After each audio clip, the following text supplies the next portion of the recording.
2024 లేదా 25లో డిగ్రీ లేదా బీటెక్ చదివారా? సాఫ్ట్‌వేర్ జాబ్ కోసం ఎదురు చూస్తున్నారా? అయితే కోడ్ జ్ఞాన్ 100 డేస్ కోర్సులో చేరండి. జాబ్ సాధించండి. నమస్కారం మహేష్ గారు. నమస్కారం మ్యామ్. స్పెషల్‌గా మాట్లాడాలి అంటే మేనిఫెస్టేషన్ గురించి మనం మాట్లాడుకుంటాం. అంటే ప్రీవియస్ ఎపిసోడ్‌లో మేనిఫెస్టేషన్ గురించి మనం మాట్లాడుకునే సందర్భంలో ఎవరైనా కూడా ఏదన్నా ఒక ప్రాబ్లమ్‌తో కనుక ట్రోమాలోకి ఎళ్ళిపోతే, ఆ ట్రోమా వల్ల మేనిఫెస్టేషన్ అనేది జరగదు అని చెప్పడం జరిగింది. అసలు మేనిఫెస్టేషన్‌కి, ట్రామాకున్న కనెక్షన్ ఏంటి? ఎందువల్ల ట్రామా ఉంటే మేనిఫెస్టేషన్ జరగదు? Trauma is not what happened outside, it's what happened inside of you. మీ లోపల ఏం జరిగిందో అదే ట్రామా. బయట ఏదైనా జరగచ్చు, దాన్ని మీరు ఏ విధంగా అర్థం చేసుకున్నారని దాన్ని బట్టి అది ట్రామాగా ఉందా లేకపోతే లేదా. సో అండ్ ఆల్సో ఇంకొక పాయింట్ మీరు గుర్తుపెట్టుకోవాల్సిందంటే, trauma is nothing but unprocessed memories. Trauma is not outside situation, unprocessed memories. మీ లోపల స్టోర్ అయిన ఆ మెమరీస్ని దాన్ని ప్రాసెస్ చేయకుండా అలాగే ఉండిపోతే ఓకే, అది ట్రామాగా ఉండి okay. Nothing but negative emotions link అయింటే ట్రామాగా ఉండి ఉంటుంది. ఇంకా కూడా బాగా అర్థం చేసుకోవడానికి, మీ జీవితంలో దేనికైతే స్వతహాగా ప్రేమ కృతజ్ఞత తెలపలేరో అవన్నీ కూడా మీలో ఒక బ్యాగేజ్, ఒక మూటలాగా ఉండిపోద్ది, ఒక భారంగా మీలో ఉండిపోద్ది.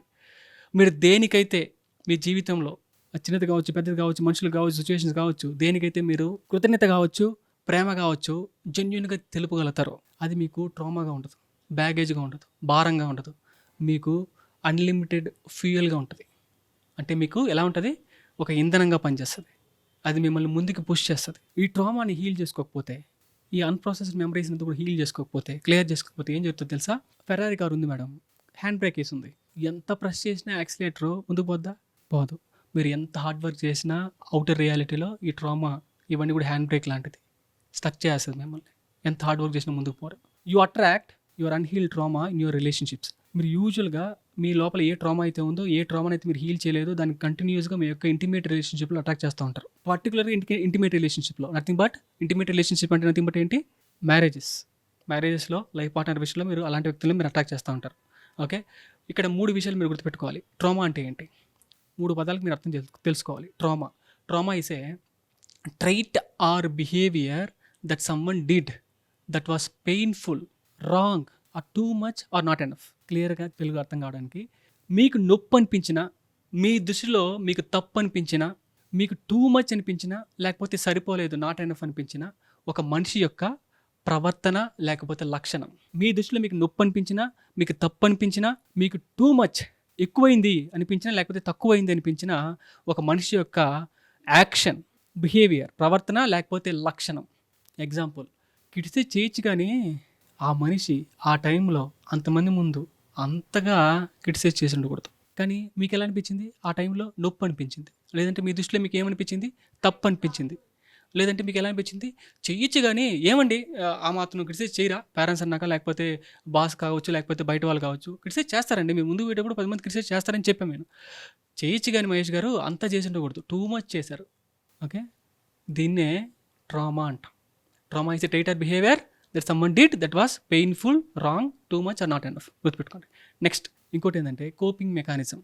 కోపింగ్ మెకానిజం అంటే ఆ ట్రామా నుంచి తప్పించుకోవడానికి, మిమ్మల్ని మీరు కాపాడుకోవడానికి, ఆ ట్రామాని అధిగమించడానికి మీలో ఒక సర్వైవల్ ప్యాటర్న్ని తయారు చేసుకుంటారు, డెవలప్ చేసుకుంటారు. దాన్ని ఏమంటారు? కోపింగ్ మెకానిజం అంటారు. సపోజ్ మీకు విమర్శ అనే ట్రైట్, ఆ బిహేవియర్ మీద మీ లోపల ట్రామా ఉంటే, అంటే విమర్శ అనే బిహేవియర్ మీద మీకు ట్రామా ఉంటే, ఈ ప్రపంచంలో ఎవరైనా విమర్శ చేస్తే మిమ్మల్ని, మీలో ఒక కోపింగ్ మెకానిజం ఆల్రెడీ డెవలప్ చేసుకుంటారు, సర్వైవల్ ప్యాటర్న్ అని డెవలప్ చేసుకుంటారు. అంటే ఎవరైనా విమర్శిస్తే మీకు విపరీతం కోపం వచ్చేయచ్చు, లేదంటే ఇంకా మీకంటే పై పొజిషన్లో ఉన్న వాళ్ళు మీరేం చేయలేని పరిస్థితుల్లో మీరు ఏం చేస్తారంటే కాఫీ తాగుతారు, లేకపోతే ఇన్స్టాగ్రామ్ స్క్రోల్ చేస్తారు, లేకపోతే నిద్ర వెళ్ళిపోతారు, లేకపోతే డిప్రెస్గా అయిపోతారు, లేకపోతే యాంగ్జైటీకి గురవుతారు, లేకపోతే సినిమాలు చూడాలనిపిస్తుంది, ఏదో ఐస్ క్రీమ్ తినేస్తారు. ఏదో ఒక హ్యాబిట్తో, ఒక ప్యాటర్న్తో దాని నుంచి తప్పించుకుంటుంటారు. ఒక్కొక్కరికి ఒక రకమైన ప్యాటర్న్స్ ఉంటాయి. అది కోపింగ్ మెకానిజం అంటాం, అంటే దాని నుంచి కాపాడుకోవడానికి. మూడోది ఏంటంటే ట్రిగ్గర్. బయట సిచ్యువేషన్స్ కావచ్చు, ప్రవర్తనలు కావచ్చు, ఏవైతే మీకు ఈ ట్రామాని గుర్తిప్పించి ఈ కోపింగ్ మెకానిజంని యాక్టివేట్ చేస్తుందో దాన్ని ఏమంటామంటే ట్రిగ్గర్ అంటాం. ఈ 3 పదాలకు మీరు అర్థం తెలుసుకోవాలి. Next, nothing triggers you, it only reveals what's inside of you. ఏది కూడా ట్రిగ్గర్ చేయదు మీ జీవితంలో. మీ లోపల ఏదైతే ఉందో అది బయటపడుతూ ఉంటుంది. సింపుల్గా అర్థం చేసుకోవాలంటే, ఇప్పుడు చూడండి, ఆరెంజ్ ఉందండి, అది ఉన్నోడు పిండినా లేనోడు ఏం చేసినా దాని లోపల వచ్చే జ్యూస్ ఏంటి? సేమ్. సేమ్ ఆరెంజ్ జ్యూసే వస్తుంది. అవునా? ఏ టైంలో ఎక్కడ ఏ ప్లేస్లో ఎవరు చేసినా కానీ ఎవరు పిండినా. సో అదే విధంగానే జాతర జరుగుతుంది, ఫుల్గా రద్దీగా ఉంది. ఒక పిల్లడు ఏం చేశాడంటే కప్పు ఎత్తుకొని ఇట్లా వెళ్తున్నాడు. కప్పులో టీ ఉంది, కాఫీ ఉంది అనుకుందాం. సో ఎవరు టచ్ చేశారు, టచ్ చేస్తే కాఫీ వచ్చి పైన పడింది, డ్రెస్ మీద పడింది, డ్రెస్ అంతా కూడా నాశనం అయిపోయింది.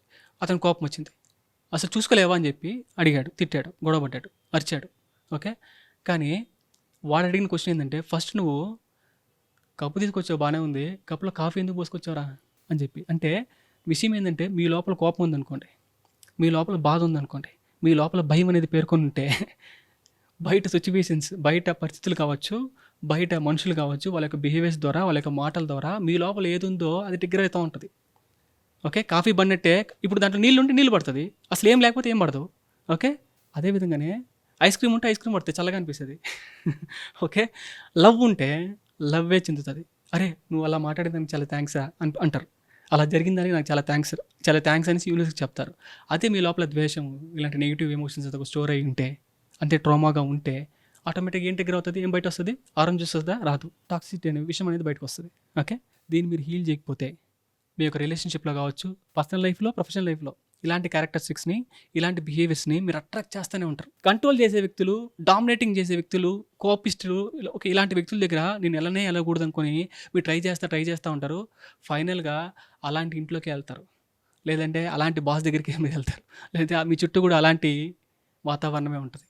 అంటే మీరు ఎవరైతే వద్దు ఎవరినైతే, ఏ క్యారెక్టర్స్ని అయితే అసహించుకుని దూరంగా వెళ్ళిపోతున్నారో ఫైనల్గా మీరు అక్కడే ఉంటారు.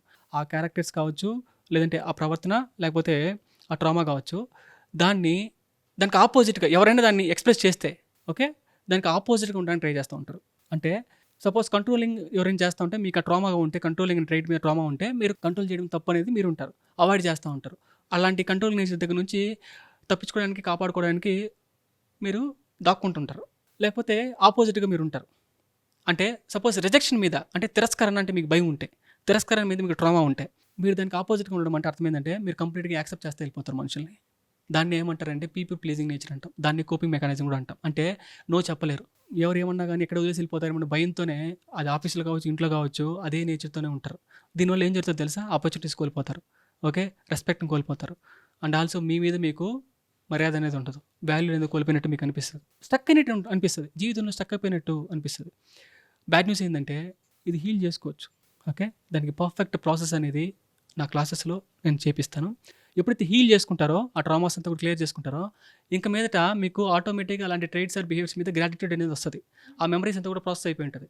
ఇంకా మీదట మీరు అలాంటి ట్రైట్స్ కావచ్చు, బిహేవియర్స్ కావచ్చు, మీరే ఎక్స్ప్రెస్ చేయాలనుకున్నా కానీ మీరు ఎఫర్ట్లెస్గా ప్రవర్తనల్ని, లక్షణాలంతా కూడా మీరు మీ యొక్క ఛాయిస్ అవుతుంది. అండ్ ఆల్సో వేరే వాళ్ళు అలాంటి ప్రవర్తనలు లేకపోతే ట్రైట్స్ని చూపించినప్పుడు మీరు కంఫర్టబుల్గా రాజులాగా కూర్చుంటారు, రాణిలాగా మీరు దాన్ని డీల్ చేస్తారు. అలాంటి వ్యక్తులతో మీరు ఎఫర్ట్లెస్గా డీల్ చేస్తారు, అంతేగాని తప్పించుకొని పోరు. ఓకే, మీకు వాల్యుబుల్గా అనిపించుంటే 10 మందికి షేర్ చేయండి, అండ్ ఆల్సో కామెంట్స్లో హీల్ అని టైప్ చేయండి. థ్యాంక్ యూ అండి, thank you so much Mahesh గారు.